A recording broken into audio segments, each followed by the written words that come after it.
Hello friends, എല്ലാവർക്കും Rossi രുചിക്കൂടിലേക്ക് സ്വാഗതം. ഇന്ന് ഞാനൊരു മുളകിട്ട മീൻ കറിയാണ് ഉണ്ടാക്കാൻ പോകുന്നത്. അപ്പോൾ നമുക്ക് അതിന് എന്തൊക്കെ ഇൻഗ്രീഡിയൻസ് വേണമെന്ന് നോക്കാം. അപ്പോൾ മുളകിട്ട മീൻ കറിക്ക് എന്തൊക്കെയാണ് വേണ്ടുന്നതെന്ന് നമുക്ക് നോക്കാം.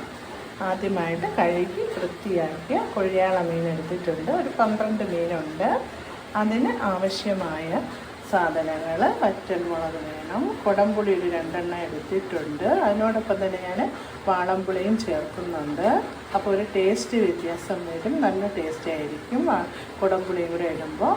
പിന്നെ ഇഞ്ചി വെളുത്തുള്ളി പേസ്റ്റ് 2 സവോള എടുത്തു. മഞ്ഞൾപ്പൊടി വേണം. പിന്നെ മല്ലിപ്പൊടി ഞാൻ 2 സ്പൂൺ എടുത്തിട്ടുള്ളൂ. മുളക് പൊടി ഞാൻ 5 സ്പൂൺ എടുത്തിട്ടുണ്ട്. പിന്നെ ഉലുവാപ്പൊടി, പിന്നെ തക്കാളി, പച്ചമുളക്, കറിവേപ്പില, വെളിച്ചെണ്ണ വേണം. ഇത്രയും സാധനങ്ങളാണ് നമുക്ക് വേണ്ടത്. അപ്പോൾ ചട്ടി അടുപ്പത്ത് വെച്ച് കടുകും കറിവേപ്പിലയും മുളകും ഒക്കെ ഇട്ട് പൊട്ടിച്ചെടുത്തിട്ടുണ്ട്. ഇനി നമുക്ക് സവോള ഇട്ട് കൊടുക്കാം. സവോളയും പച്ചമുളകും എല്ലാം കൂടി ഇട്ട് വഴറ്റി എടുക്കാം.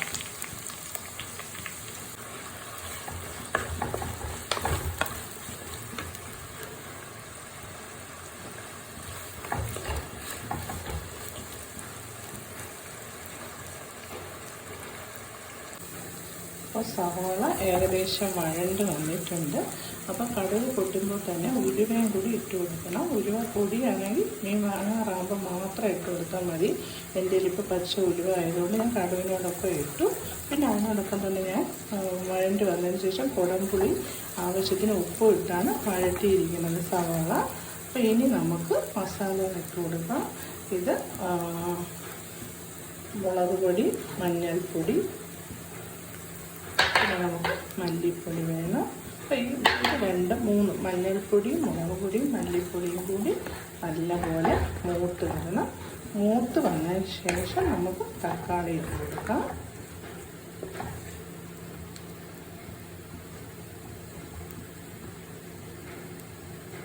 പച്ചമണമൊക്കെ നല്ലതുപോലെ മാറിയതിന് ശേഷം തക്കാളി ഇട്ട് കൊടുക്കാം. തീ സിമ്മാക്കി വെച്ചിട്ടാണ് പൊടികളെല്ലാം ഇടാൻ, അല്ലെങ്കിൽ കരിഞ്ഞു പോകും. എല്ലാവർക്കും എല്ലാം അറിയാവുന്നതാണ്, എന്നാലും ഞാൻ ഒന്നുകൂടി പറയുന്നതേ ഉള്ളൂ. പിന്നെ നമ്മൾ ഈ വാളംപുളിയുടെ ഒപ്പം തന്നെ കുടംപുളിയും കൂടെ 2-3 എണ്ണം ഇട്ട് കൊടുത്താൽ കറിക്ക് നല്ലൊരു ടേസ്റ്റ് വരും ആ കുടംപുളിയുടെ. അതുകൊണ്ടാണ് അത് ഇട്ടത്. ഇനി നമുക്ക് സവാളയും കൂടെ ഇട്ട് നല്ലതുപോലെ വഴറ്റിയതിന് ശേഷം പുളിവെള്ളം ഒഴിച്ച് ആവശ്യത്തിന് വെള്ളം ഒഴിച്ച് തിളയ്ക്കുമ്പോൾ മീൻ കഷ്ണങ്ങൾ ഇട്ട് കൊടുക്കാം. അപ്പോൾ മസാലയെല്ലാം നല്ലപോലെ വഴണ്ട് പിടിച്ച് വന്നിട്ടുണ്ട്, കുഴഞ്ഞ് വന്നിട്ടുണ്ട്. തക്കാളിയെല്ലാം വെന്തിട്ടുണ്ട്. ഇനി നമുക്ക് ആവശ്യത്തിനുള്ള വാളംപുളി ഞാൻ പിഴിഞ്ഞ് വെച്ചിട്ടുണ്ട്, അത് ഒഴിച്ചു കൊടുക്കാം. പിന്നെ നമുക്ക് ആവശ്യത്തിനുള്ള വെള്ളം കൂടി ഒഴിച്ചു കൊടുത്ത് ആവശ്യത്തിന് ഉപ്പും ഇട്ട്, ഓൾറെഡി സവാളയിൽ കുറച്ച് ഉപ്പ് ഇട്ടിട്ടുണ്ട്, എന്നാലും കുറച്ചുകൂടി ഉപ്പും കൂടി ഇട്ട് നമുക്ക് തിള വരുമ്പോഴാണ് മീൻ്റെ കഷ്ണങ്ങൾ ഇടേണ്ടത്. വെള്ളം ഒഴിച്ചു കൊടുക്കുക. ഒരു ചെറുകപ്പിലൊരു കപ്പ് എടുത്തിട്ടുണ്ട്. മീൻ വേഗം ആവശ്യത്തിന് വെള്ളം ഒഴിച്ചാൽ മതി. കറി എത്രത്തോളം വേണം അതനുസരിച്ചിട്ട് വെള്ളമൊക്കെ ചേർക്കാം.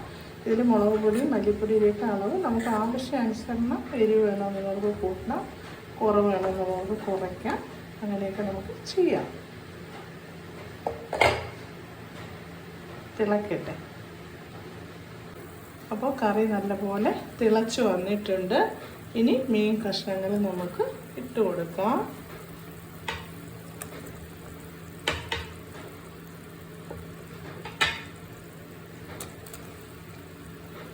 ഇട്ട് കൊടുക്കാം. ഓരോന്നോരോന്നായിട്ട് ഇട്ട് കൊടുത്തിട്ടുണ്ട്. ഇനി നമുക്കൊന്ന് ഇളക്കി കൊടുക്കാം. പിന്നെ മീൻ എപ്പോഴും തവിയിട്ട് ഇളക്കണ്ട, നമ്മളൊന്ന് ചുറ്റിച്ച് കൊടുത്താൽ മതി ഇടയ്ക്കിടയ്ക്ക്. ഇനി തിളച്ച് മീൻ വെന്ത് വരുന്നിട്ട് നമുക്ക് തീ ഓഫ് ചെയ്യാം. മീഡിയം ഫ്ലെയിമിൽ വേണം വയ്ക്കാൻ. അപ്പം നമുക്ക് തിളച്ച് മൂടി വെച്ച് അടച്ച് വേവിക്കാം.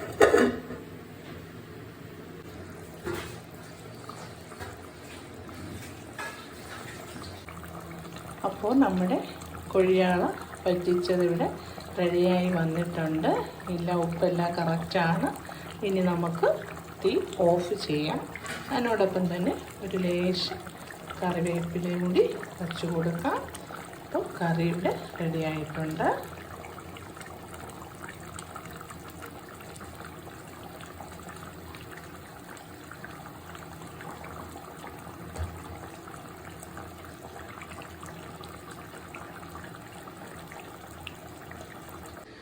അപ്പോൾ ഇവിടെ നാടൻ സ്റ്റൈൽ മീൻകറി റെഡിയായിട്ടുണ്ട്.